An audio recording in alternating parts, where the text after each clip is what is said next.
sebelum cerita dimulai, jangan lupa like dan subscribe supaya channel ini berkembang dan dapat menyajikan cerita menarik lainnya. Pelat besi, tempah hitam menjulang tinggi di hadapanku. Dihiasi ornamen rumit, layaknya jaring laba-laba raksasa yang elegan. Di baliknya, rumah tuan dan Nyonya Darmawan sebutan yang sudah lama tidak cocok kusematkan pada Bapak dan Ibu Tiri berdiri megah, memamerkan arsitektur neoklasik yang dingin. Aku menarik napas, merasakan dinginnya udara malam Jakarta yang terkunci rapat di balik gerbang otomatis. Kontrasnya begitu telak. 2 jam lalu, aku masih berkutat dengan kompor gas 2 tungku di dapur kontrakan sempitku, menyiapkan mie instan terakhir dibungkusnya. Sekarang, aku berdiri di depan gerbang properti senilai entah berapa puluh miliar, mengenakan gaun lama yang kubeli dari butik Prilafit di kawasan Blok M. Tentu saja, pakaian ini terasa seperti kain goni di tengah gemerlap lampu kristal yang samar-samar terlihat dari jendela kaca patri di lantai 2. 10 tahun aku membangun hidupku sendiri, mengandalkan gaji sebagai penulis konten freelance dengan status anak kandung yang terbuang. Aku tidak pernah diundang, tidak pernah dicari. Hingga sore tadi, sebuah notifikasi chat muncul, bukan dari Bapak, melainkan dari sekretaris Ibu Tiri. Nyonya Maya mengundang Anda untuk makan malam formal pada pukul 20. Mohon datang tepat waktu. Dress code formal emas. Formal emas, sungguh sebuah ejekan yang disengaja. Pagar besi berderit terbuka, menampakkan taman bergaya Mediterania yang terawat sempurna. Mobil sedan silver milikku, mobil operasional kantorku yang kumiliki dengan cicilan menahun, terasa sangat memalukan saat melaju di atas paving block yang mulus. Di dalam, kemewahan itu menghantam indraku seperti tamparan keras. Langit-langit foyer menjulang, dihiasi lampu gantung kristal bokera yang berkilauan. Lantai marmer Italia putih, berurat emas, memantulkan bayanganku. Begitu masuk, aroma parfum mahal, campuran kayu cendana dan patchouli yang eksklusif, langsung menusuk hidung. Aku disambut oleh seorang asisten rumah tangga, berseragam rapi, bukan oleh Bapak. Nona Sekar, silakan. Mereka sudah menunggu di ruang keluarga, kata asisten itu. Suaranya datar. Aku mengangguk dan melangkah masuk ke ruang keluarga, tempat di mana kekakuan dimulai. Ruangan itu didominasi sofa beludru navy yang didesain khusus. Di atasnya tergeletak bantal-bantal sutra Fendi. Di meja kopi, sebuah majalah mode terbaru menampilkan sampul dengan logo Chanel. Di sanalah mereka. Bapak duduk di sofa tunggal, tampak tegang dan kaku dalam balutan jas bespoke. Di sampingnya, Ibu Tiri, Maya, mengenakan gaun sutra yang melilit tubuh rampingnya. Di pergelangan tangan kanannya, tampak jam tangan stainless steel bertahtakan berlian yang kilaunya membuat mataku sakit. Namun, perhatianku langsung tertuju pada Rina, saudari tiriku. Rina berpose anggun di sebelah Maya, memegang tas tangan kecil yang aku yakini adalah Gucci seri terbaru yang sempat viral di majalah. Di pergelangan tangannya, gelang kaf berlogo hari yang ikonik, menandakan merek Hermes. Bahkan di rumah, perempuan itu harus memamerkan label. Sekar, akhirnya kamu datang, sambut Maya. Nada suaranya lebih terdengar seperti konfirmasi daftar tamu daripada sapaan hangat. Perempuan itu bangkit, memelukku sekilas dengan kehati-hatian, seolah takut gaunku yang murah menularkan kemelaratan. Selamat malam, Tante Maya. Bapak, kataku, berusaha menjaga suara tetap stabil. Aku menatap Bapak, berharap ada sepercik kehangatan. Tetapi Bapak hanya mengangguk canggung. Bapak Darmawan, sang kepala keluarga yang seharusnya menjadi pelindungku, hanya mampu menghindari tatapanku. 10 tahun pengabaian telah mengubah Bapak menjadi boneka yang diikat oleh istri keduanya. Rina tidak repot-repot berdiri. Gadis itu hanya mengangkat dagu sedikit. Wah, kamu benar-benar datang ya, Sekar? Kupikir kamu malu. Tahu sendiri gaya hidup di sini. Atau, jangan-jangan, kamu mau minta pekerjaan lagi? Rina tertawa kecil.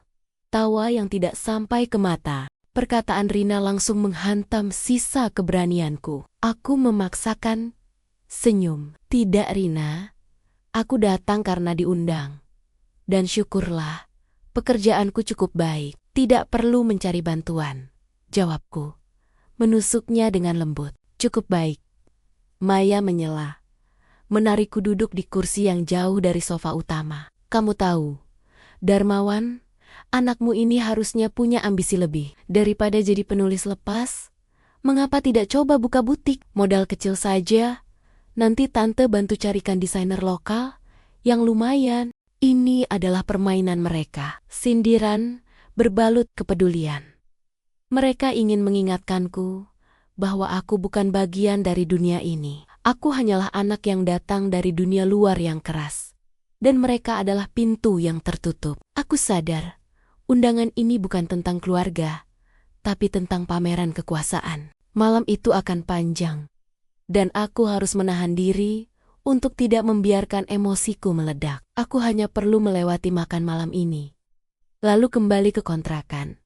Tempat yang mungkin sempit, tapi setidaknya bebas dari drama dan kemunafikan berbalut emas. Kami pindah ke ruang makan utama. Meja kayu mahoni panjang yang dipoles mengilat memantulkan cahaya dari lilin tinggi di atas kandelabra perak. Piring porselen putih dengan tepian emas berjejer rapi di atas tatakan charger piring silver, ditemani susunan sendok, garpu, dan pisau yang tampak rumit dan mengintimidasi. Aku harus berusaha keras mengingat etika makan ala Eropa yang pernah kupelajari dari film. Menu malam itu, seperti yang kuduga, adalah rangkaian hidangan mewah. Kami memulai dengan lobster biski yang kental dan creamy, disajikan dalam mangkuk kristal. Rina sibuk memotret supnya untuk diunggah ke story media sosial, memastikan dunia tahu betapa mahalnya makanan yang ia santap. Sekar, kamu tahu, Chef Henry ini baru kembali dari Paris.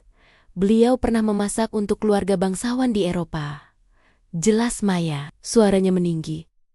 Seolah memastikan aku, sang anak kontrakan, memahami betapa istimewanya makanan yang kucicipi. Enak sekali Tante Maya, kami di kontrakan biasanya hanya bisa makan ini saat ulang tahun. Kataku, sengaja melontarkan kenyataan yang menyakitkan. Bapak Darmawan tersedak air minum, batuk tertahan, tetapi tetap diam. Rina segera mengambil alih percakapan, seolah ingin meredakan dampak perkataanku. Oh, iya, minggu depan aku dan Mama akan ke Singapura. Kami akan bertemu dengan kolektor seni di sana. Tentu saja, sekalian belanja. Aku berencana membeli tas Chanel flapback baru, warna mint. Aku hanya mengangguk. Aku tahu Rina tidak membutuhkan tanggapanku. Gadis itu hanya butuh telinga yang mendengarkan pamerannya. Kamu tahu, Sekar, Maya melanjutkan, menggeser topik ke hal yang lebih menyakitkan bagiku. Darmawan baru saja menandatangani kontrak baru untuk investasi properti kita. Kali ini, di kawasan Dharmawangsa, nilainya fantastis. Tapi itu wajar. Kami harus memikirkan masa depan Rina. Pendidikan, bisnis, semua harus terjamin. Dia sengaja menekan kata terjamin, seolah menyiratkan bahwa masa depanku yang dibangun dari nol dan penuh ketidakpastian adalah sesuatu yang remeh. Aku meletakkan sendok, menatap Maya lurus-lurus. Aku senang mendengarnya, Tante. Setidaknya ada yang bisa mengurus harta yang terkumpul. Sementara aku harus sibuk memikirkan bagaimana caranya menaikkan tirai di kontrakanku agar tidak terlihat terlalu kumuh. Bapak mengangkat kepalanya, air mukanya terlihat tersiksa.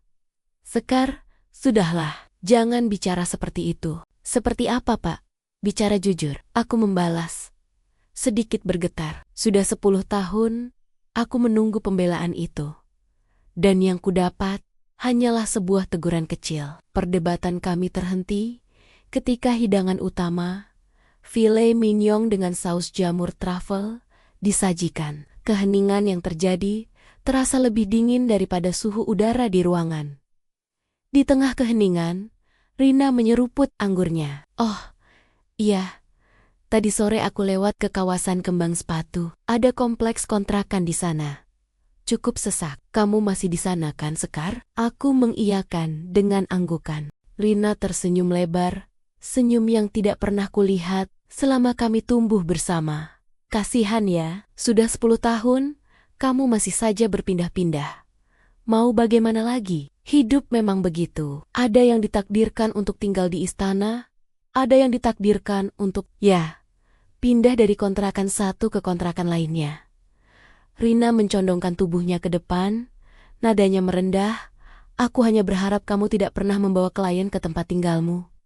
Cukup memalukan kan?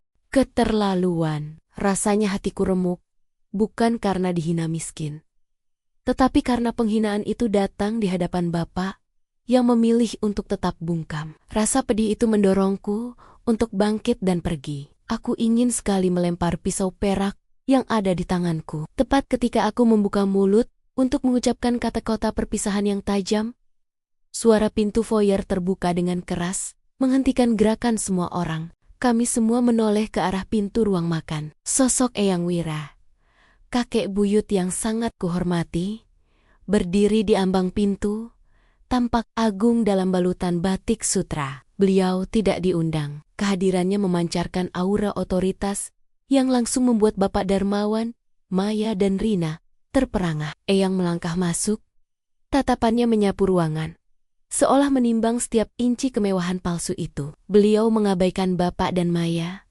berjalan lurus ke arahku, dan menepuk bahuku dengan kehangatan. Kemudian, kalimat itu meluncur dari bibir Eyang, memecah keheningan bak guntur di tengah langit malam. Kalimat yang akan mengubah nasibku dan menghancurkan kehidupan si benalu selamanya. "Sekar, rumah 1,8 miliar dari Eyang nyaman." Aku membeku. "Rumah 1,8 miliar? Apa maksud Eyang? Rumah apa?" "Aku masih dikontrakan, Eyang."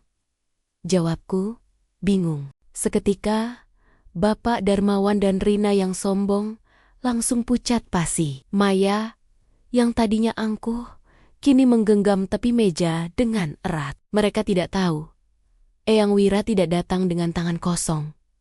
Bukti transfer sudah ada di saku beliau. Mereka benar-benar akan kehilangan segalanya. Aku akan melanjutkan cerita ke bab 3, dan seterusnya setelah Anda membaca 2 bab awal ini.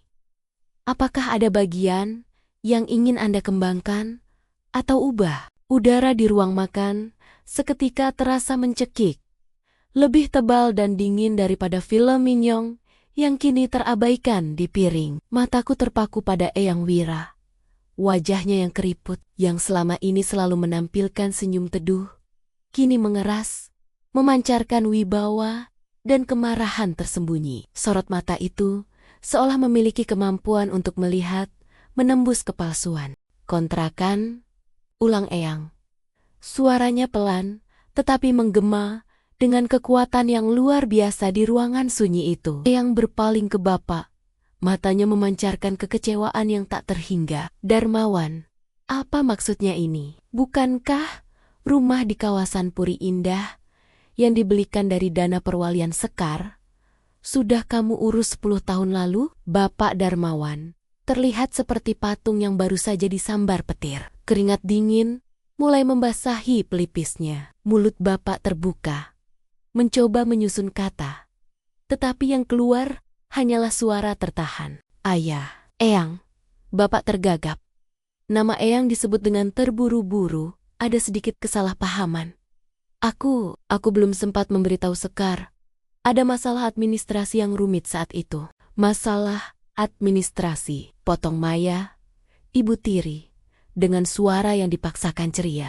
Perempuan itu mencoba menutupi kepanikan yang terlihat jelas dari tangannya yang gemetar di bawah meja. "Kami sedang menunggu waktu yang tepat, Eyang. Kami ingin memberikan rumah itu sebagai kejutan ulang tahunnya bulan depan." Darmawan hanya ingin memastikan semua perabotnya setara dengan kualitas yang diinginkan Eyang. Rina, yang wajahnya seputih piring porselen, kini membuka mulut, mencoba membantu alibi orang tuanya. Iya, Eyang, aku dan Mama yang memilihkan interiornya. Semuanya merek mewah loh. Nanti Sekar pasti suka. Kami sudah siapkan sofa velvet dan lampu gantung Swarovski di ruang tamu. Aku mendengarkan rentetan kebohongan itu dengan pandangan kosong. Kejutan, 10 tahun diabaikan, dan sekarang mereka bicara tentang kejutan bernilai miliaran. Aku tahu persis apa yang mereka lakukan. Mereka sedang berjuang mati mission untuk menelan kembali ucapan Eyang. Stop.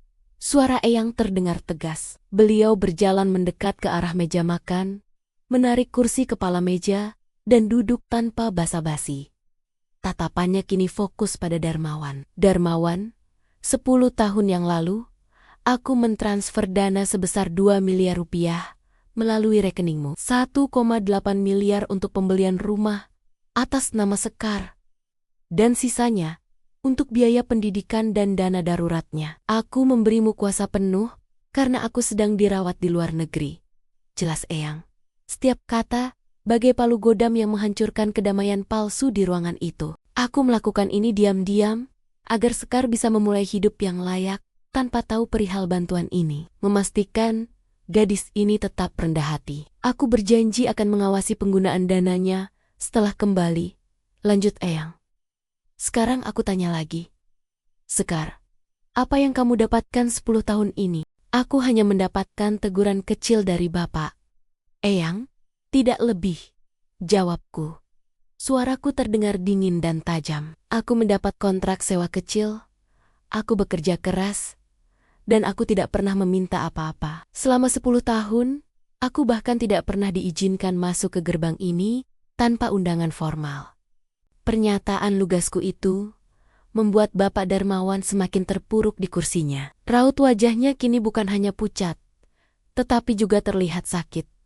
Situasi berbalik. Kini aku, yang tadinya terpojok karena kemiskinan, menjadi pusat perhatian sekaligus korban dari sebuah pengkhianatan yang baru terkuak. Darmawan, kamu tidak bisa mengelak.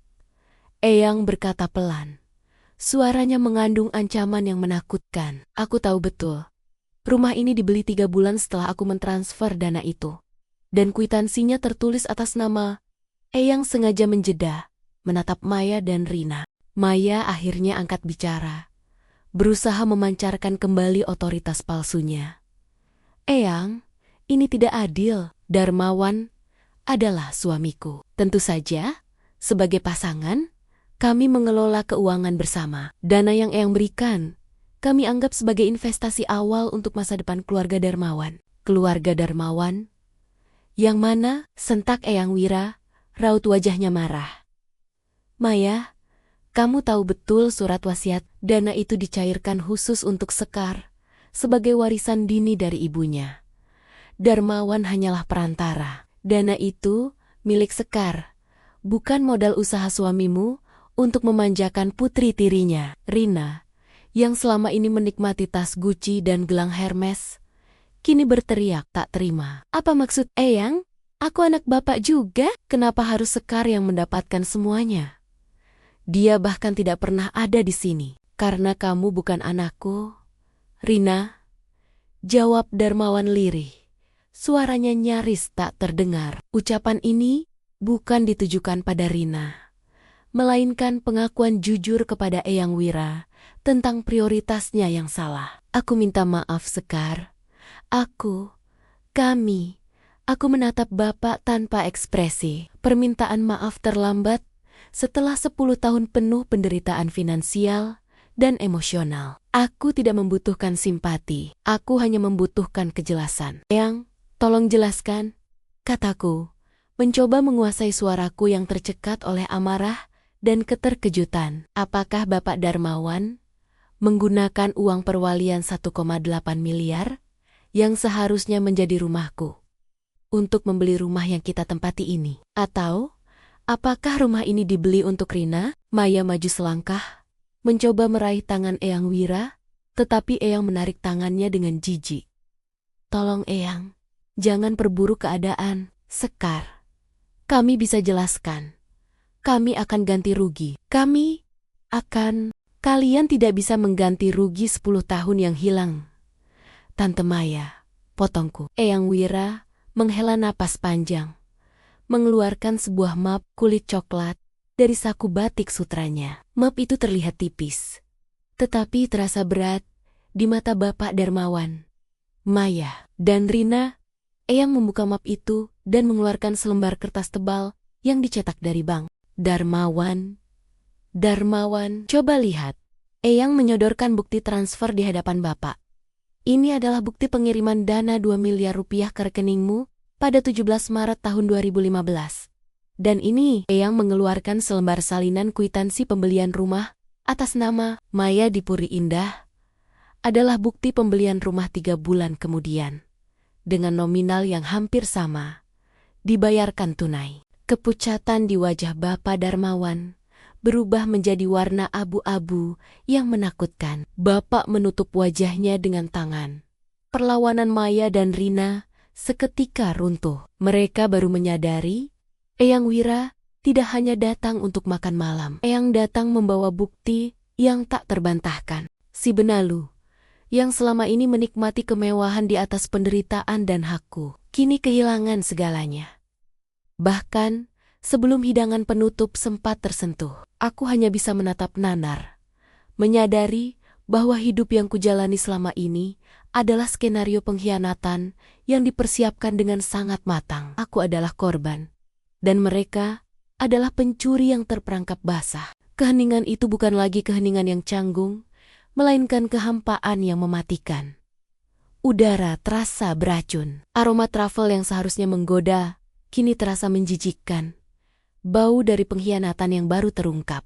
Aku menatap Darmawan, ayah kandungku, lelaki yang seharusnya melindungiku, yang ternyata adalah dalang utama di balik penderitaan 10 tahun itu. Darmawan akhirnya menarik tangannya dari wajah.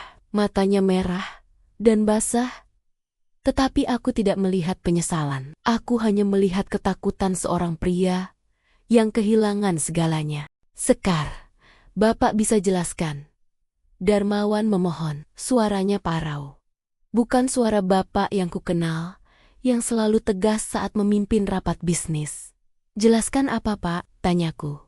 Suaraku datar, terlalu lelah untuk marah. Jelaskan, mengapa di saat aku harus bekerja serabutan untuk membayar uang kuliah dan kontrakan murah, Bapak Darmawan dan Tante Maya menikmati kenyamanan rumah ini yang dibeli dari hasil pencurian? Maya tersentak. Pencurian, jaga ucapanmu, Sekar. Kami keluarga. Dana itu digunakan untuk memperkuat fondasi keluarga. Keluarga? Aku tertawa. Tawa hambar yang lebih menyakitkan daripada tangisan. Keluarga mana yang membiarkan anak kandungnya menderita di jalanan? Keluarga mana yang bersembunyi di balik pagar tinggi ini sambil menonton aku berjuang di kawasan kumuh? Kalian bukan keluarga. Kalian hanya sekelompok benalu yang menempel pada uang yang bukan milik kalian. Rina, yang tampaknya masih tidak bisa menerima kenyataan ini, menyela dengan suara bernada tinggi yang hampir histeris. Aku bukan benalu. Aku tidak tahu apa-apa. Semua ini ulah Mama dan Bapak. Kalian tidak bisa menyalahkanku atas tas Louis Vuitton atau sepatu Dior yang aku pakai. Eyang Wira, yang sejak tadi hanya mengamati, kini berdiri tegak. Eyang menyimpan kembali map kulit coklat itu. Darmawan, Maya, panggil Eyang. Malam ini juga, semua aset perusahaan yang tertulis atas nama kalian, termasuk Darmawan Group, aku free. Keputusan Eyang langsung membuat Maya menjerit kecil. Eyang, tidak. Bisnis itu adalah warisan Darmawan. Bisnis itu dibangun oleh ayah Sekar, almarhumah istri Darmawan, bukan oleh Maya. Surat wasiat Sekar adalah prioritas utama. Aku sudah terlalu lama membiarkan Darmawan salah urus.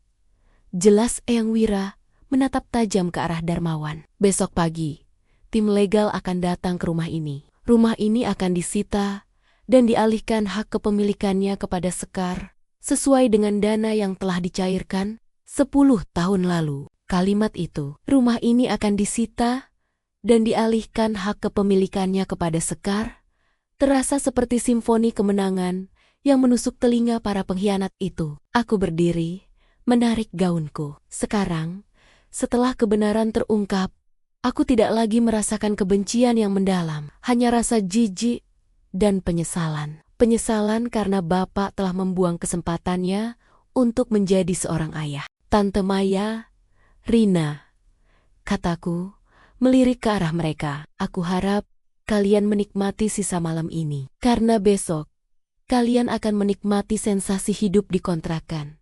Seperti yang pernah kalian tertawakan dariku. Aku berjanji, aku akan menjadi pemilik yang baik untuk rumah ini. Aku akan mengganti semua barang mewah ini dengan perabotan yang memiliki sejarah yang jujur. Aku berpaling kepada Bapak.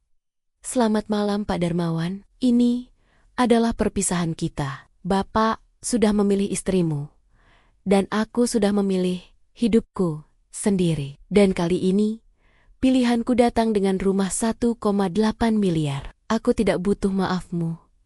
Aku hanya butuh keadilan. Eyang Wira meletakkan tangan Eyang di punggungku, membimbingku keluar dari ruang makan yang kini terasa seperti panggung teater yang terbakar. Kami melewati ruang keluarga yang megah, di mana bantal sutra Fendi tergeletak tak berarti, melewati foyer mewah dengan lampu kristal bokera yang cahayanya kini terlihat redup, seolah meratapi kehancuran keluarga yang baru saja terjadi. Di luar, gerbang besi tempah hitam itu terbuka perlahan.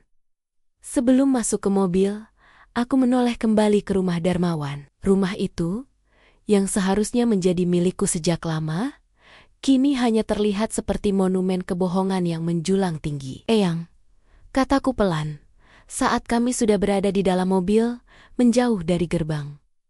Apa yang harus aku lakukan dengan rumah itu? Eyang tersenyum hangat, senyum tulus yang sangat kurindukan. Jual rumah itu, Sekar, beli beberapa apartemen studio kecil, dan hidup dari sewanya. Sisanya, gunakan untuk investasi dan dana darurat. Dan jangan pernah lagi berhubungan dengan Darmawan. Sampai dia benar-benar membuktikan penyesalannya, bukan hanya karena kehilangan harta. Aku mengangguk. Aku tidak mendapatkan rumah impian, tetapi aku mendapatkan keadilan. Dan yang lebih penting, aku mendapatkan Eyang Wira kembali di sisiku. Untuk pertama kalinya dalam 10 tahun, aku bisa bernapas lega. Besok adalah awal yang baru, babak baru dalam hidup Sekar Darmawan.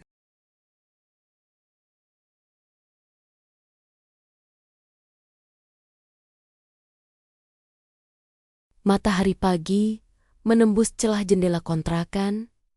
Cahayanya hangat dan lembut, tidak seperti kilauan tajam kristal bokera yang kulihat semalam. Aku terbangun dengan kepala terasa berat, tetapi dengan perasaan yang lebih ringan dari 10 tahun terakhir. Di samping tempat tidur, ponselku bergetar. Sebuah pesan dari Eyang Wira. Isinya singkat, langsung, dan profesional. Tim legal sudah menunggu di kantor. Kopi terbaik di sana. Datang jam ke-9. Bawa semua dokumen yang kamu punya. Aku tersenyum tipis. Eyang Wira tidak pernah main-main. Mandi cepat, mengenakan kemeja kerja terbaikku, dan meninggalkan kontrakan untuk terakhir kalinya. Aku memandang pintu triplek kamar suaku. 10 tahun aku membangun hidup di ruang sempit ini. Dan kini, aku bisa menutupnya tanpa ada rasa getir. Aku bersyukur atas perjuangan di sini. Itu yang membuatku menjadi Sekar yang tidak rapuh di hadapan sindiran Maya dan Rina. Kantor pengacara Eyang terletak di gedung pencakar langit di Sudirman. Arsitektur modern yang kontras dengan rumah neoklasik Darmawan. Di sana, aku disambut oleh Eyang Wira dan 2 orang pengacara. Salah satunya adalah Bapak Hendra, yang kelihatannya sudah lama mengenal Eyang. Sekar, duduklah, kopi terbaik untukmu. Sambut Eyang, menunjuk ke sofa kulit hitam. Terima kasih Eyang. Eyang Wira menyilangkan tangan di depan dada. Semua sudah berjalan sesuai rencana. Darmawan dan Maya sudah keluar dari rumah Puri Indah pagi-pagi sekali.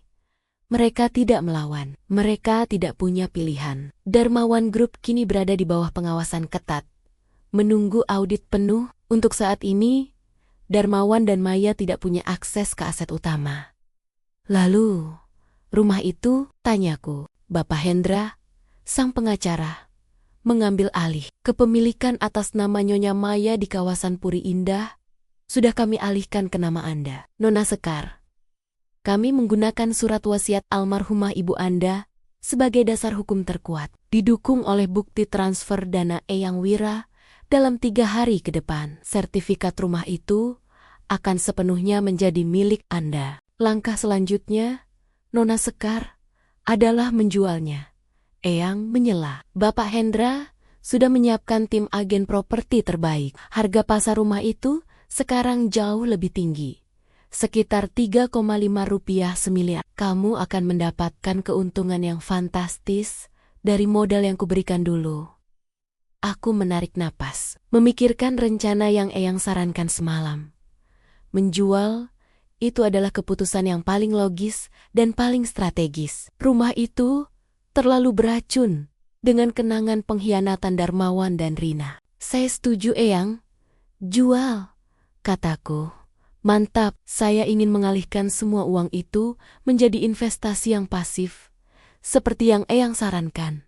Pintar, Eyang Wira tersenyum. Investasi pasif adalah kebebasan sesungguhnya. Itu akan memberimu waktu untuk fokus pada karir menulismu, tanpa harus takut kelaparan lagi. Bapak Hendra meletakkan selembar dokumen di depanku. Kami sudah menyiapkan surat kuasa jual. Anda hanya perlu tanda tangan di sini. Setelah rumah terjual, dana akan langsung masuk ke rekening perwalian baru Anda, yang hanya bisa diakses dengan persetujuan Anda dan pengawas Eyang.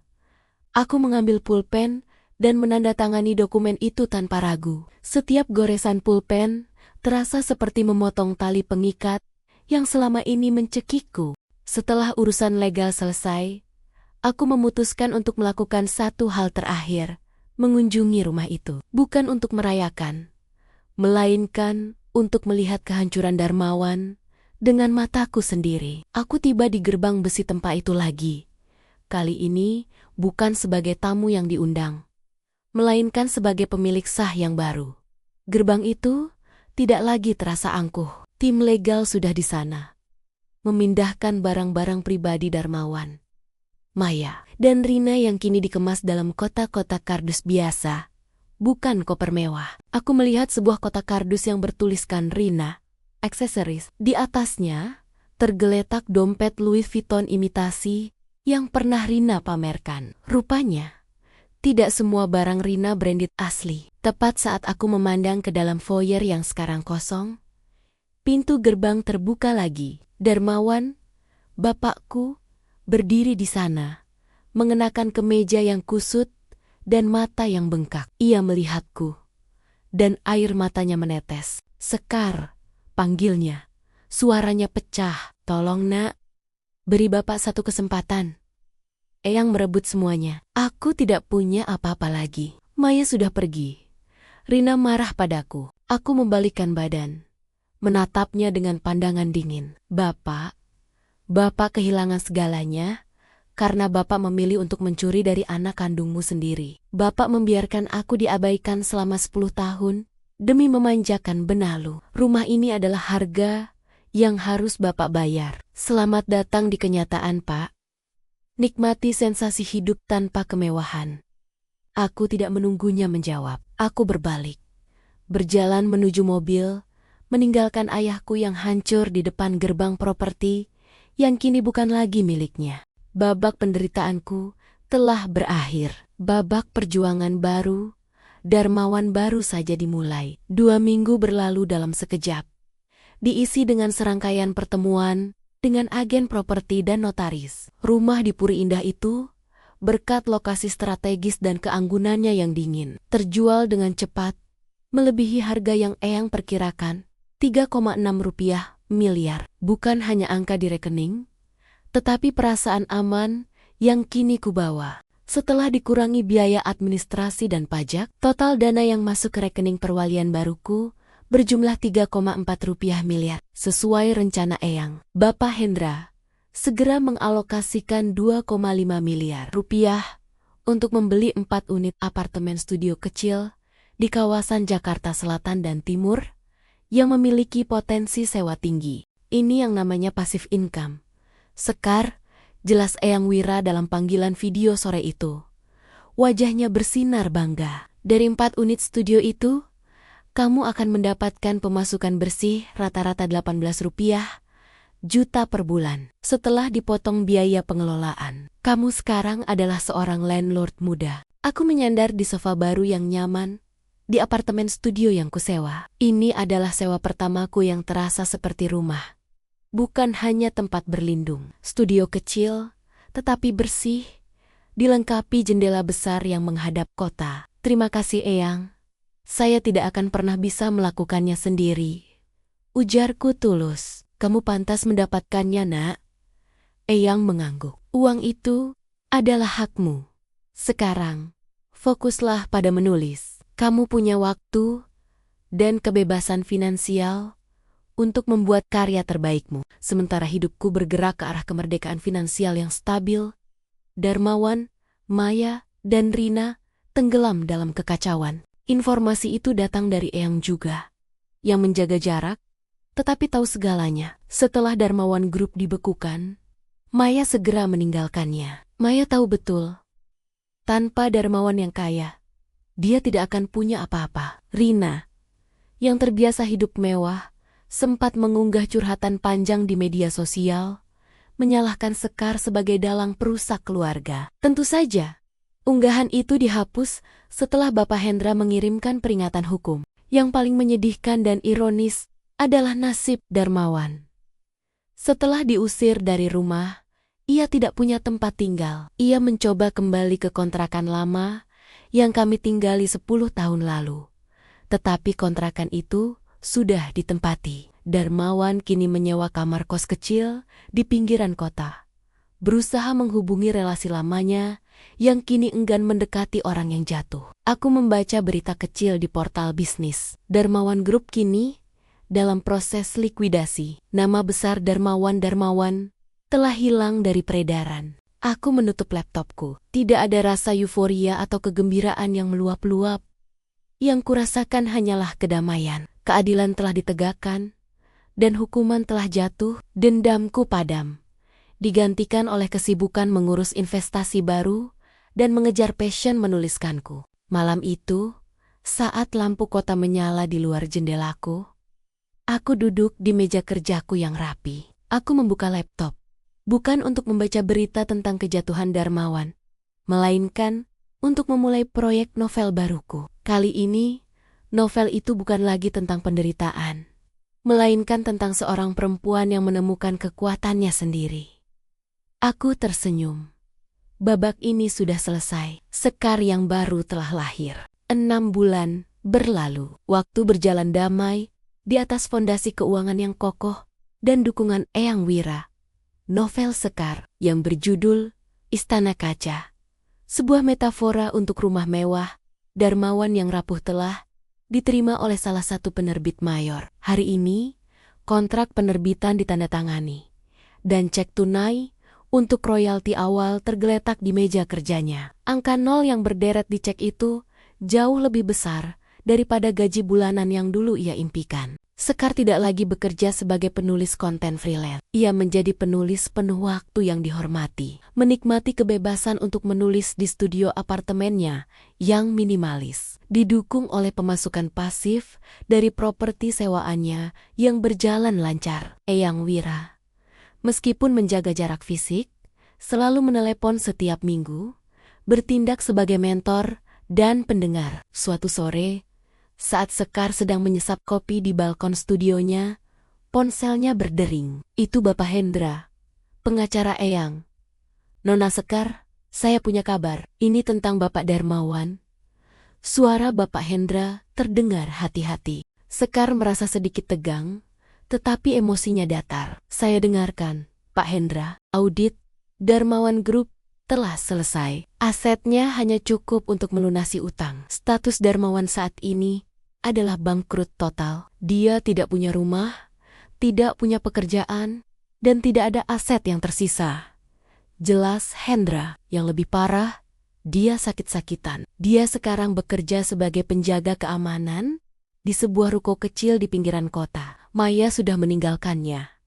Dan Rina sekarang tinggal dengan pacarnya, yang rupanya bukan orang berada.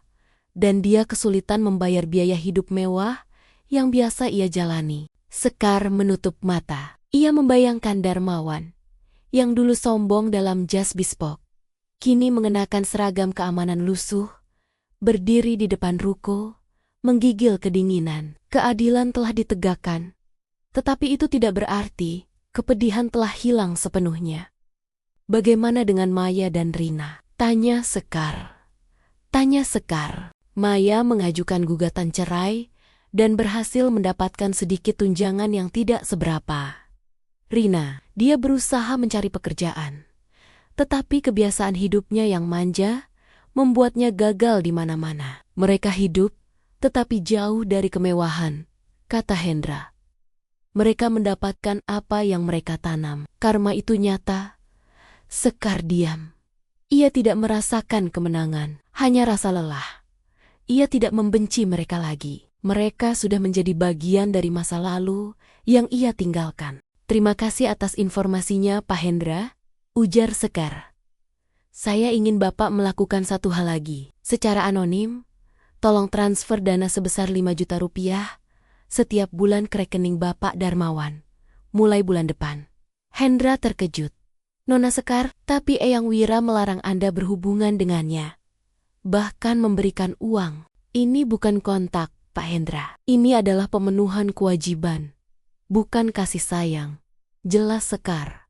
Dia adalah ayah kandung saya, dan meskipun dia adalah pencuri yang egois, saya tidak ingin dia mati di jalanan. Saya tidak memaafkannya. Tetapi saya membebaskan diri saya dari tanggung jawab moral yang tersisa. Pastikan dia tidak pernah tahu bahwa uang itu berasal dari saya.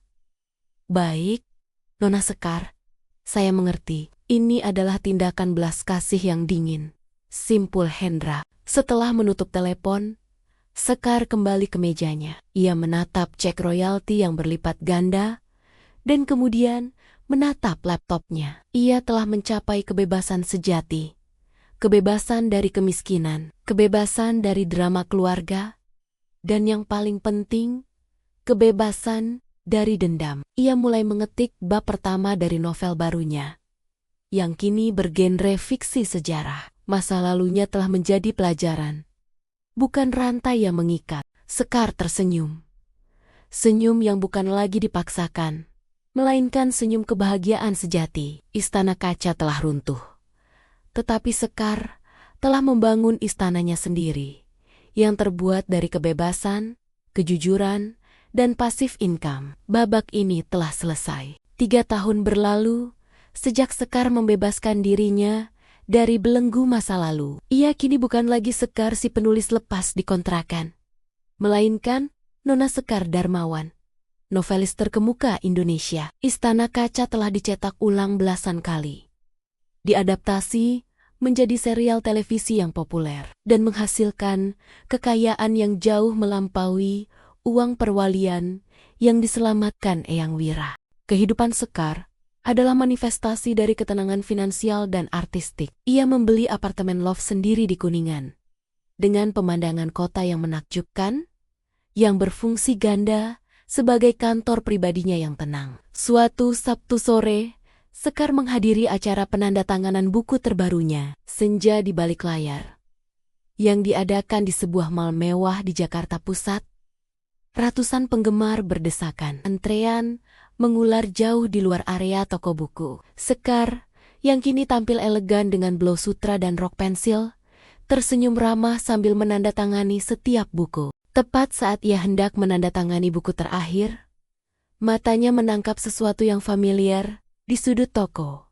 Di bagian rak diskon, ada seorang wanita muda, mengenakan seragam kasual pramuniaga toko buku yang sedikit kedodoran. Rambutnya diikat asal-asalan, dan ada sedikit rasa lelah yang terpancar di wajahnya. Wanita itu sedang menata ulang buku-buku yang diskon 70%. Sekar mengenalnya. Sosok itu adalah Rina. Rina, yang dulunya menyindir Sekar Karena memalukan untuk membawa klien ke kontrakan, kini bekerja di toko buku, menata buku-buku diskon. Ironi itu terasa begitu tajam, menusuk, tetapi kali ini tidak ada kebencian yang menyertainya. Sekar hanya melihat seorang wanita muda yang terpaksa berhadapan dengan kenyataan. Sekar melihat sekeliling.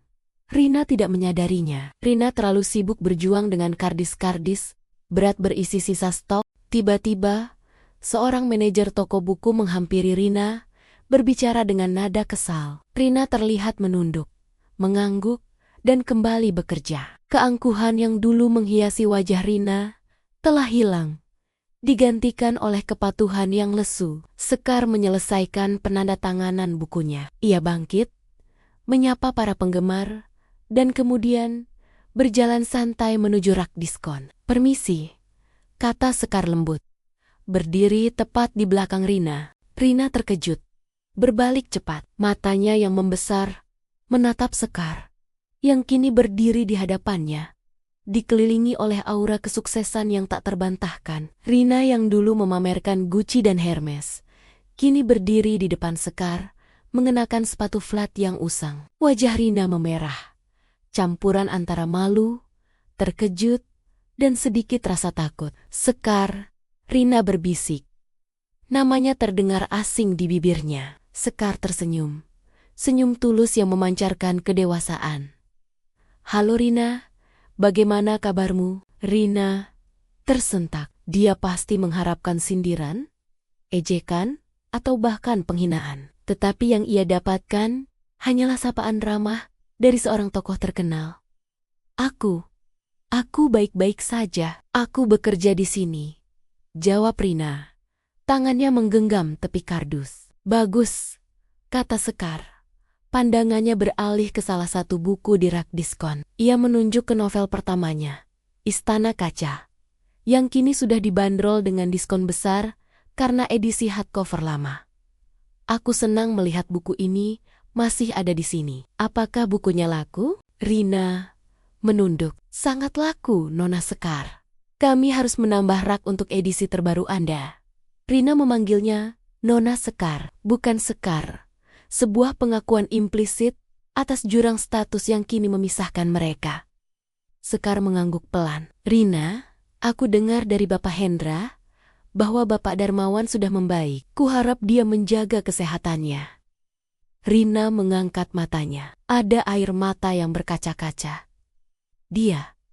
Dia sudah membaik. Dan ya, terima kasih untuk itu. Sekar tahu, itu merujuk pada uang bulanan anonim yang Sekar kirimkan. Itu adalah kewajiban, bukan hal yang perlu dibicarakan, jawab Sekar. Menjaga nada suaranya tetap formal, namun hangat. Sekar tidak ingin membuat Rina semakin terpuruk, atau mencari kepuasan dari kehancuran Rina.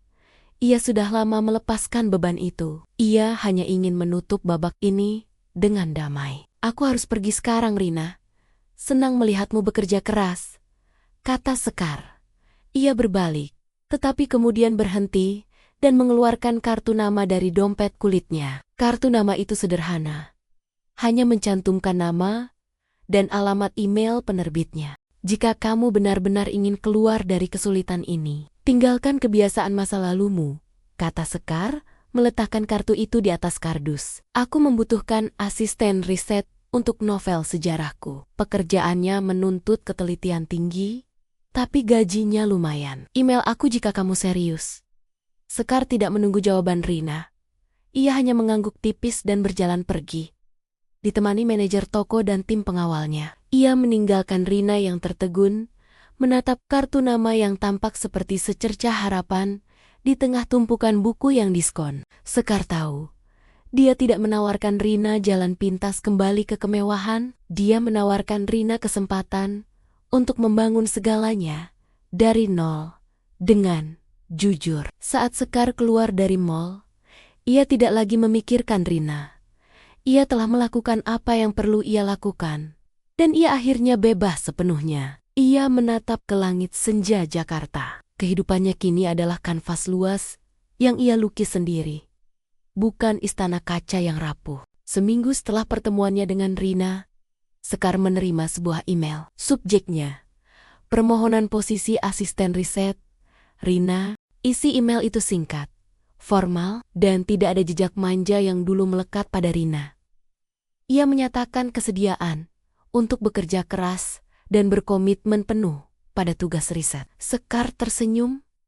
Rina telah memilih jalan yang benar. Sekar meneruskan email itu ke Bapak Hendra, memintanya untuk mengatur wawancara kerja yang profesional, menjaga agar kontak personal antara Sekar dan Rina tetap minimal, seperti hubungan antara atasan dan bawahan. Kini, hanya ada satu babak lagi yang tersisa untuk ditutup, yaitu babak yang melibatkan Darmawan. Sekar mengambil keputusan. Ia harus melihat ayahnya sekali lagi, bukan untuk menuntut, tetapi untuk melepaskan sisa rasa sakit yang masih mengikatnya. Sore itu, Sekar mengendarai mobilnya ke kawasan ruko yang Bapak Hendra sebutkan. Ruko itu terletak di area pinggiran yang ramai tetapi suram, didominasi oleh toko-toko kelontong dan bengkel motor. Sekar memarkir mobilnya agak jauh, memilih untuk berjalan. Tepat di depan ruko, yang kini menjadi kantor kecil logistik, ia melihatnya. Darmawan, ia mengenakan seragam penjaga keamanan yang sudah lusuh.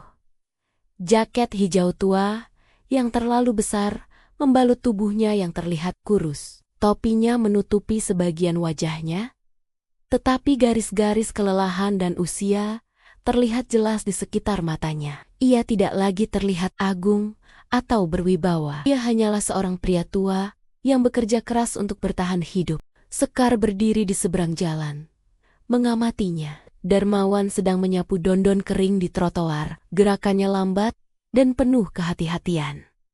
Sekar menyeberang jalan. Ia berdiri beberapa meter di depan Darmawan. Darmawan mengangkat kepalanya, dan saat matanya bertemu dengan Sekar, sapu di tangannya jatuh ke tanah. Wajahnya berubah drastis, dari kelelahan menjadi terkejut dan kemudian rasa sakit yang mendalam. Sekar, bisiknya. Namanya terdengar seperti doa yang lama hilang. Selamat sore, Pak, kata Sekar. Suaranya tenang dan matang. Darmawan meletakkan kedua tangannya di depan, membungkuk sedikit, sebuah postur yang tidak pernah ia tunjukkan sebelumnya. Nak, Bapak tidak tahu harus berkata apa. Kamu terlihat sangat sukses. Bapak senang melihatmu. Saya baik-baik saja, Pak, berkat Eyang Wira dan kerja keras saya, jawab Sekar. Ia tidak ingin berlama-lama dengan basa-basi. Bapak tahu, kata Darmawan. Air matanya mulai mengalir tanpa suara, membasahi pipinya yang kotor. Bapak tahu, kamu membenci Bapak. Bapak pantas mendapatkannya. Bapak Darmawan yang lama sudah mati, Nak. Uang, kemewahan, itu semua racun. Bapak buta. Bapak Darmawan yang ada sekarang hanya seorang pria yang sangat menyesal telah menyakiti putri kandungnya. Darmawan tidak meminta uang, dia tidak meminta pengampunan. Dia hanya mengakui dosanya. Maya sudah pergi, lanjut Darmawan. Rina, dia sekarang mandiri. Dan Bapak belajar bahwa kebahagiaan itu bukan di rumah mewah, tapi di kejujuran. Bapak minta maaf, Nak. Maafkan Bapak Darmawan. Sekar mendengarkan, memproses setiap kata. Inilah yang ia butuhkan. Pengakuan yang tulus, tanpa embel-embel harta. Saya mendengarmu, Pak Darmawan, kata Sekar, tatapannya lembut tetapi teguh. Saya tidak bisa menghapus masa lalu. Saya tidak bisa pura-pura semua baik-baik saja. 10 tahun itu sakit. Tapi hari ini, saya datang bukan untuk marah. Saya datang untuk membebaskan diriku sendiri dari dendam. Saya tidak lagi membencimu, Pak. Sekar tidak mengatakan dia memaafkan. Dia hanya mengatakan dia bebas dari kebencian. Saya dengar, Bapak sakit-sakitan. Tolong jaga kesehatan. Saya sudah tidak punya waktu untuk drama lagi. Saya harus fokus pada novel saya, ujar Sekar. Ini adalah pertemuan terakhir kita, Pak. Sampai Bapak Darmawan benar-benar menemukan kedamaian sejati. Sekar mengangguk singkat.